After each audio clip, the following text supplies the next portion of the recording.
Hi, I'm Big Zell, and I'm a voice actor on Roblox. You may have heard my voice in games already, like popular Roblox FNAF game Forgotten Memories as Todd. Big Zell as Todd. And other games like Condition 1 as Alex. Do you have anything to call for help with? I don't know. Pizza Party as Intercom Guy. After all, you're the perfect fit for this kind of job. And landing lead role in Envision's upcoming game Archer as Hawkeye. The pursuit of existence amidst a world made by pure accident. It still has a place.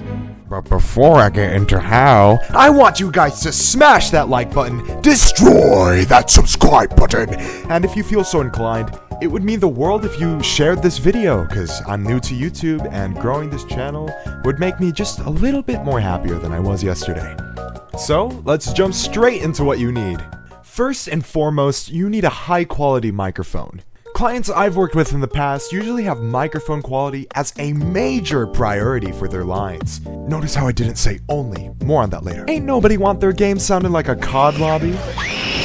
Having a nicer quality microphone will make you stand out from everybody else when you're auditioning for any role. But Big Zell, the microphone is so expensive, I don't know which microphone to buy. Trust me, I've been there.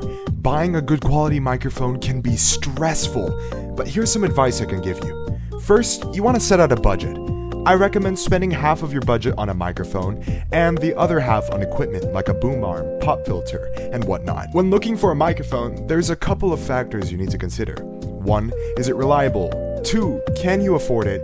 And 3, does it meet your specific needs in your workspace? Don't go too crazy on a microphone without knowing what it does first. Most higher quality microphones are going to be labeled as an XLR microphone, which means it's a microphone that needs a specific cable in order to produce a high quality analog signal. Which also means you need an audio interface. I know, it's exhausting. If you don't really want to get into the nitty gritty, I have some great recommendations. If you're interested in these types of microphones and you want to pick up an audio interface for yourself, a great audio interface to start with is a Focusrite Scarlett Solo 3rd generation. I've been using this thing since I first started voice acting and I've had no problems with it ever since. And a wonderful microphone to pair this with is the Rode NT1. You can find links to this all in the description. But Big Zell, this is so much money. I can't afford this. Like I said, I've been there. There is no shame in buying any microphone or audio interface used.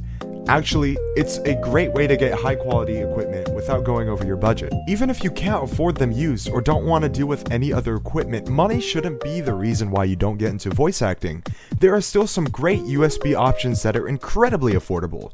You can buy a used or refurbished Yeti Snowball for $15 to $20 on eBay.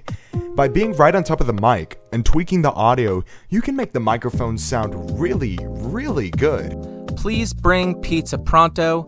Please bring pizza pronto.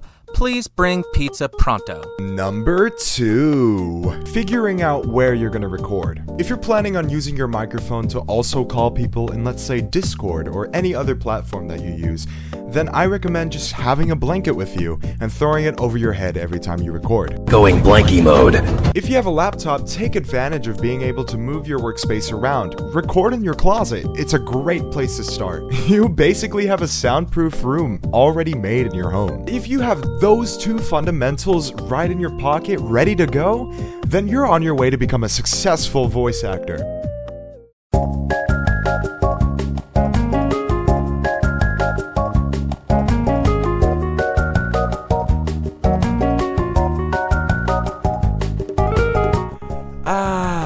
The auditioning process.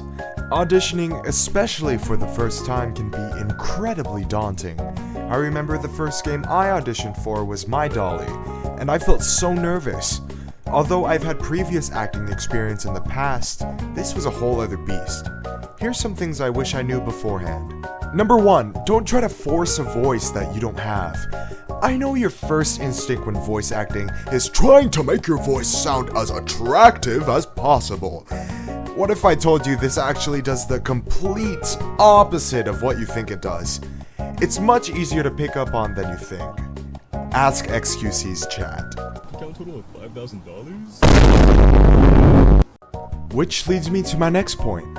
understanding not everyone's gonna like your work. And that's totally okay. We all start somewhere. Even I have miles and miles of work to do before I become great. But anything for Robux, I guess, huh? Jokes aside, if you're anything like me, you gotta get rid of that idea that you're gonna make everyone happy. It's just not reasonable. What is reasonable is you doing your best and putting out work you're personally proud of. Because at the end of the day, if you felt like that line was the best you could perform it at that moment, then who cares what other people have to say? As long as both you and your contractor are happy, then everyone can go to sleep just fine. Getting the chance to audition. Actually getting the opportunity to do an audition is possibly the hardest part about voice acting anywhere, not just Roblox. The best places I find to get jobs happens right in the DM. Seriously, here's some homework. After you finish watching this video, go ahead and look up some professional voiceover demo reels, and then try to go off of that when creating your own reel. Gather some of your favorite content from your favorite movies and TV shows and do voiceover covers of them. Then you can send that reel out to anyone you think may need a voice actor for their next game. For example, let's say you find a TikTok of a game that you think is super cool and is in development. If you send a well-written professional email or DM to them, chances are they'll take you seriously and they'll let you audition. Of course, you can use other places like Hidden Dev's Discord or the Roblox Dev Forum, but I personally find going straight to the source is way quicker and way more effective. Last but not least, how to audition properly. Breathe. You've made it this far, now you gotta show them what you got. If you've done theater in school before, then you already have a comparative advantage over your peers. I highly recommend doing any sort of acting training before auditioning for anything with voice acting. Understanding how to flow with a character is a fundamental part of all acting. Luckily for me, in my case, I did Shrek in Shrek the Musical. And from that one musical alone, it gave me a myriad of knowledge that I still use today. If you don't have theater at your school, check if your city has a public theater. If not that, try to find a group of people to act with. Your success isn't dependent on your situation. It's dependent on your consistency and how badly you want it.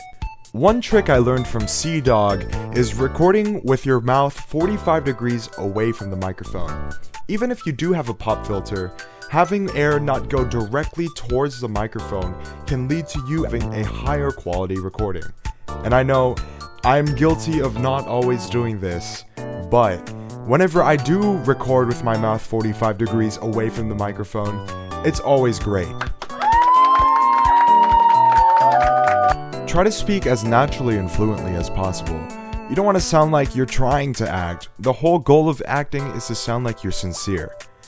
The last thing you want is to sound like, "Hey, what are you doing here?" Because that's just not how a real person would say that. Take mind into what the writer's trying to go for and understand how the other lines are affecting your character's emotions. The better you are at that, the better of a voice actor that you're going to be. Bonus round! Here's some last words of wisdom to depart you on this magical voice acting journey. Rule number 1, never accept percentage deals, ever, in any context. Usually when people are offering you a percentage deal, this means that they don't have enough money to actually pay you, and if the plan flops, then you get paid nothing for your work, which is devaluing you and all of the projects that you might work for in the future. Instead, try to charge by rates. What you can do is you could charge by per line for bigger projects and per character for smaller projects. With this, you can regulate how much money you are getting consistently, and also you are valuing yourself as a higher quality product. Rates I recommend for beginners is either 10 Robux per letter or 500 Robux per line. I know it may not seem much at first, but this will allow you to get more opportunities to be out in the community and voice act. And the more experience that you get, the better that you get, and the higher that you can charge. Well, I hope this video is helpful to you and hopefully can start your career in voiceover art on Roblox. I hope to hear you guys later. God, that's cheesy.